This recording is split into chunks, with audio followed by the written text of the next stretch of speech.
From the Empire State to the Golden Gates,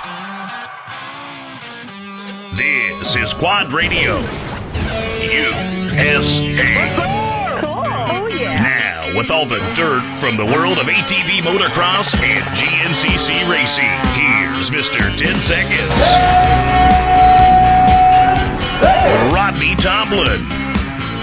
Welcome to another edition of Quad Radio as we wrap up the Maxxis General GNCC, and with us now is none other than Johnny Gallagher, who had what I thought was a spectacular start to the season down in Florida with a fifth-place finish. And Johnny, I know that you're hoping to carry that kind of great confidence into round number 2. And as we get here today, let's find out what exactly happened. We saw you up in that front group a little bit in the early beginning, but didn't hear a whole lot of noise out of you today. Yeah, it was had a good start actually for once and was up in there right off the start. Ran top 5, actually got up into 3rd for most of the first lap.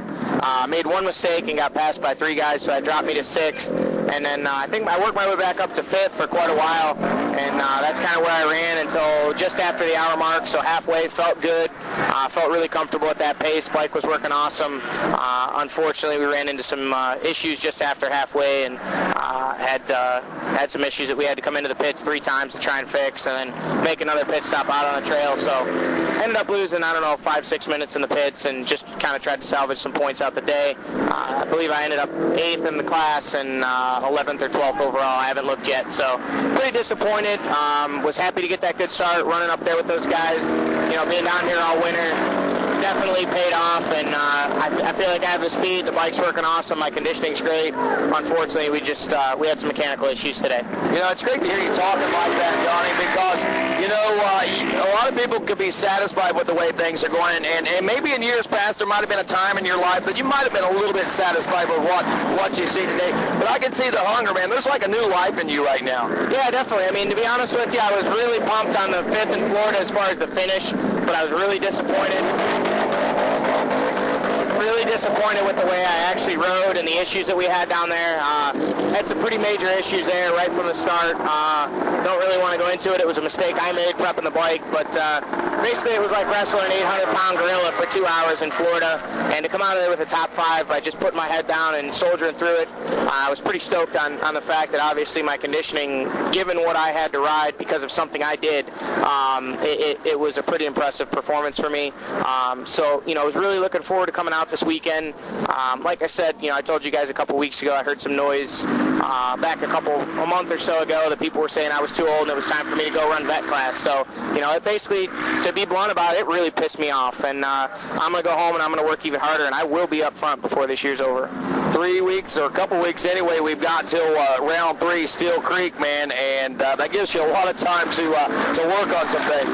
Yeah, definitely. I'm going to actually be back down here next weekend for the Motocross National for some sponsor obligations, but there will be a bike in the back of my truck.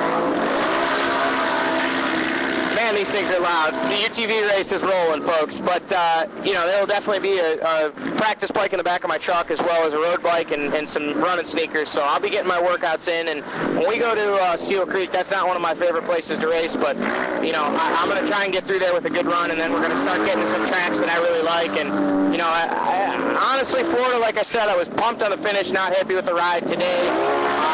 I really honestly felt like I had the speed, and when those guys wicked it up after the fuel stop, I felt like I could have gone with them. Unfortunately, like I said, some bike issues held me back. So, I'm happy to get out of here with good solid points. Given all that happened, it easily could have been a DNF. So to be, coming out of here, I don't know where I set in points, but I'm sure somewhere in the top 10. And, I just want to improve every race. And, like I said, I normally I'm a pretty quiet guy that just hopes for the best, but given some stuff people said, I got a chip on my shoulder, and I'm going to prove them, make them look really stupid. I'm in your corner, brother. I'm looking forward to this. Johnny, thanks for taking the time to talk with us. Good luck the rest of the season, man. It's going to be exciting for sure. Greatly appreciate it. Thank you, Randy. That's Johnny G. I'm Rodney Tomlin. This is Quad Radio.